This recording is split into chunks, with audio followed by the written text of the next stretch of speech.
All right, welcome to another match of Ether Raids. We're taking on a Hell player in this matchup today, or for this video. I don't know, whatever it is. The plan here is to take out the far save and then basically hit and run this. I was trying to think of a way to get this in one turn, but Golvega has 4 actions. I have 2 dancers, which is 6 actions. There are... It looks like I should have enough actions to do this in one turn. The problem is that the dancers won't be able to reach. So, I mean, even though I have Wings of Mercy on both of them, I'm dependent on taking damage from, attacking, which... it's not gonna happen. Golvig typically one-shots things, and if she's not one-shotting, it's not gonna be enough damage to get me to Wings of Mercy range. So I'm going to have to hit and run this, and then it's really gonna be down to how the defense ends up after I initiate on Nagi, and then I'm gonna see what happens there. These are the units. This is an interesting... Potent on Hell is an interesting investment. Went really all in on her build there. That's a lot of expensive fodder to give to a unit. I don't know what they're going to do about Potent, because it's really... I find it to be really ineffective in terms of... Aside from on Emblem Marth, I find it to be really ineffective on everyone else. Unless they're going to put some clause in some weapon description that actually allows you to get the full effect out of Potent, which would feel a little bit discriminatory towards every other unit, because only that unit would have that clause. So unless there's going to be like a Potent 5, I don't know, but I don't think it's a very good skill at this point. I mean, it was cool when it came out, but it's no longer... Momentum, Assassin Strike, you're better off just doing more damage than getting that third hit for, 7, 8 damage, which is typically what you're getting out of it. I don't know. I don't know. It's typically not worth it, in my opinion. But yeah, I'm going to go up the middle where the trees are, and then try to get out. Although I don't really have it mapped out in my head just yet, but that is going to be the plan. So many Lokis.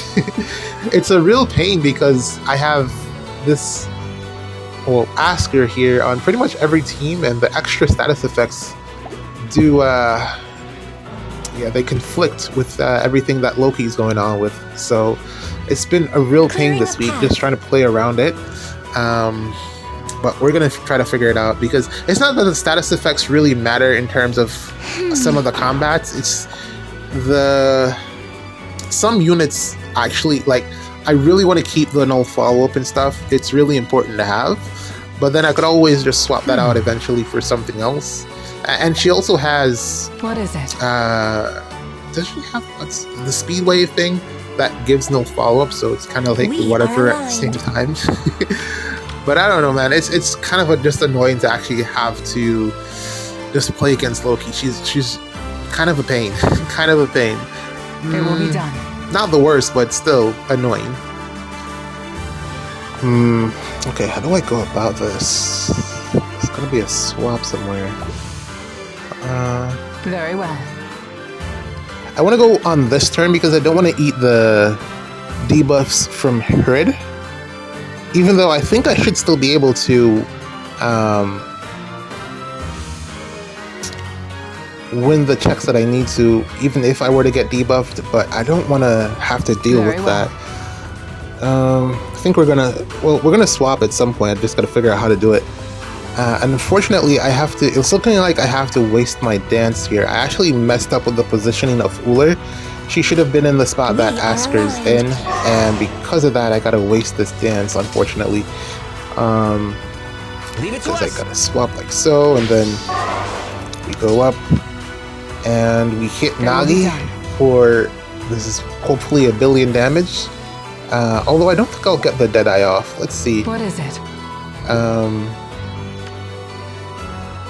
Man, Blade Session, I feel like Blade Session needs to get an upgrade, but I don't know what they would call it. And also, I feel the same about Shield Session as well. Where next? I don't like its claws. You get weaker the number of actions that the opponent takes, well. but I don't... It's great...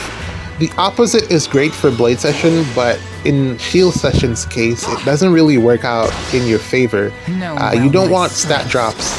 That there's already so many debuffs and stuff, so you don't want to get stat drops like that. But yeah, I'm interested to see what they make of the tier 4 versions for those skills. I think they could be pretty strong. Blade Session is already pretty strong. I think the most stats you can get out of It will be done. skill is what, 10? Or does is mastery give 11 or 12? I think it's 7 plus 4. It should be 11. No? Yeah. It will be done. So I think that's probably the most. And then everything else gives 10, which is a lot. Really big stat swings there. I was thinking about bringing Marth this week, but I couldn't fit a team around him. And also my teams, as you've seen so far, haven't been very good. Not a lot of thought went into building the teams. And they all feel kind of Very samey. well. I kind of messed up here. I feel like I'm going to have to tank this with Asker. Because Robin won't be able to get out of the way. This is a reposition situation where reposition is proving that it's yet again the best positional skill in the game. Because if I had reposition, I could have just moved out of the way with Uller and then have Peony out of the way as well, and then Kanto to the left or right. But unfortunately, I have a lot of Smite and Swap on my team, or on this team. And the one unit that has reposition in Golvig has already taken an action. So, reposition is definitely the better assist skill. 100%. There's just no denying it. Unless you're like, Swap is second place, but reposition is definitely where it's at. So yeah, I'm gonna put Asker up top here. I'm just checking if this is 4 or 5 spaces, because I'm not sure if she's gonna be able to warp behind Asker and snipe Peony, but I think she should be able to. So what I'll do, I might have to leave Baby Dual Robin behind Asker just so that Hell doesn't warp behind him, which would really be bad for me. I mean, even though I'm gonna smite, well, the only one I would be able to smite down is Robin, so yeah, we're just gonna have to leave it there, which means Dual Robin might have to fight, what's that, 1-2 Plumeria. Oh, what am I saying? Asker has Bulwark, so it should be fine. Yeah, I think it should be fine. The only ones that can reach are the melee units. Everyone else, the range units won't be able to reach Baby Dual Robin. The warping can still happen, but Asker's Bulwark should stop everything else. Actually, I think we should get like more weapons with Bulwark in it. I didn't even realize that Bulwark, the tier 4 version, had damage reduction in it. Pierceable DR. But it's not that great, really. I think this trade is wasted potential. For gratitude. He need The tide is high. okay. I just got doubled. That's all. I just got doubled. He needed to be a little bit better because his B skill is so good, but he himself as a unit, he just needed to be a little bit better to make me want to use him, and I don't really feel the need to because there's just units in the game that consistently hit harder. And even though Asker is flashed right now, defensive tile plus mythic stats plus bonus stats plus just high defense overall, he's taken, as you can see, a lot of zeros, so it doesn't even matter that he can't counterattack. Now my concern is, how do I get the pots? That is going to be a challenge here. And then also Loki is being pretty annoying with the gravity thing. I agree. So I finished the first season of Narcos, and it was really good. More so the first, was it season? No, not the first season. The first version. The first version of Narcos. There's 3 seasons in both of them. There's Mexico, and then there's one for Colombia. The one for Colombia, I'm watching the one for Mexico currently. Just started it. But the one for Colombia was actually like super fantastic. The first 2 seasons about Pablo Escobar, the guy that played the lead. Again, I talked about this before, but he was fantastic. He was really good. And then the 3rd season wasn't as great, but I guess it was a good conclusion to the whole story for Colombia. So I kind of understood why they had to fit that in there, even though it wasn't as captivating in terms of just the acting. Yeah, it just wasn't as captivating as what preceded it. We mustn't get lost. Very interesting to just think that that's real life. A lot of that was just, even though some of it is fictional, a lot of that actually just happened. I couldn't imagine. Well, I mean, Maybe imagine or this not, you're still way. living it. So, like, just having to go through life worrying about Careful that with the type of bird. stuff day in, day out. That's definitely not. I mean, then either you're born into it or you're not. You know, sometimes you just don't have any control over the situations that you're born into. You know, thinking about people that are like born into war zones, Breathe and deep. people are like born into places where there's just constant conflict. It's not like a choice that you have. You just have to live the life that you're given. It's not like something that you can control. I asked the guy once, and I was like, he was in that type of situation. I was like, man, why don't you just leave? And his answer was just like, no, like loyalty. It was so bizarre to me, because why be loyal to a lifestyle like that, you know? It's not necessarily a lifestyle, but it's the people that you lose when you're going through it. Yes. And those attachments that you gain and lose, I understood it from that standpoint, but then at the same time, just get out of it, you know? But then also, even if you like try to leave, it sometimes follows you, so there's no guarantee that, you know, just leaving is going to keep you safe. But yeah, man, it was it's very, very good. I'm really I'm on the 2nd episode of the one from Mexico, and it's kind of like going over the history of the whole of how it started in Mexico. Very eye-opening. There's a lot going on there.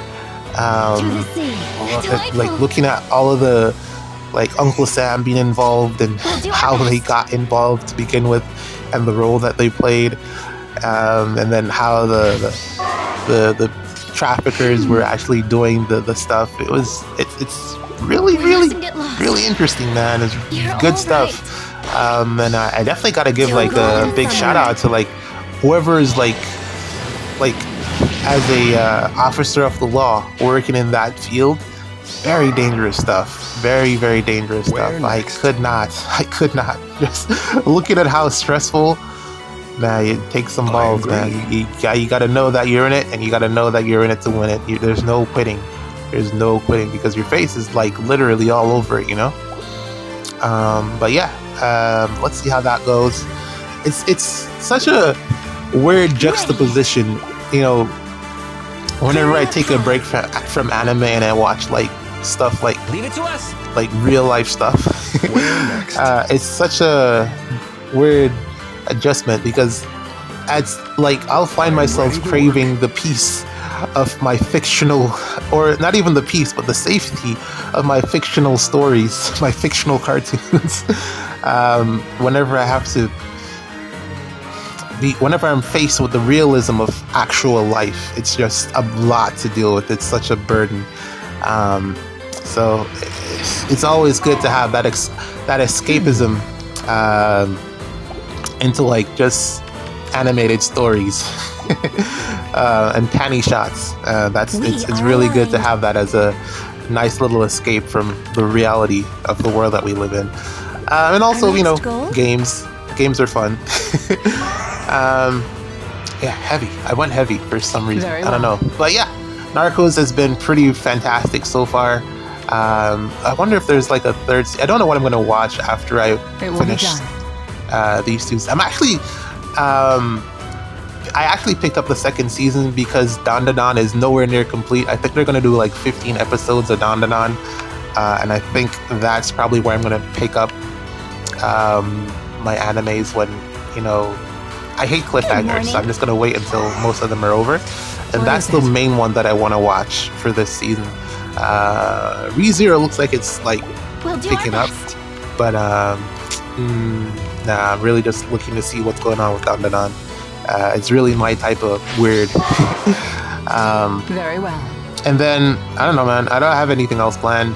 Like movies, I find movies to be so like boring because unless they're like telling some type of true story, I figure there's this one story that was like recently breaking in the news that I think is probably going to come out at some point. Like there's a war going on in Sudan, Central Africa, that isn't even on the news because I mean it's war, but then I don't know, mainstream media. But apparently like a bunch of women from a village all, you know, left the life because stuff got real. So they just made a pact to, you know, stop being here. And yeah, pretty crazy. Pretty crazy stuff going on in the world. We mustn't get lost. And here I am playing my It will be games, done. trying to not think about it all from the safety of my little office. Man, Leave it to us. yeah, this match is pretty much over. Very happy that We'll do our best. Na didn't run into Asker and blow up. That is quite fortunate. Apparently she has some type of brave hit damage reduction or consecutive hit damage reduction, which is quite nice. Because she's We'll do still our alive, best. and I would not have gotten the pots if she had, if she didn't have that. So we're gonna get the pots and then close Leave it out to the us. match for today. I don't think I'm gonna record the stuff for the other video for today because man, I'm tired. It's been a lot. It's 18 plus 20 something. That's like 38 minutes. That's a lot, Very especially well. when there's nothing going on for me to actually talk about. So We'll I'm do just our gonna best. probably call it for this one. And put out the other one, the other two on Monday. Should be hopefully one last match unless I lose a bunch. I have 3 ladders Careful left, not to so burn. hopefully it doesn't get too crazy. And I think hopefully there should be a trailer out on Sunday. I don't see why not, either Sunday or Monday. But we are at the end, man. GG's. Thank you for listening to me ramble about nothing. See you in the next one.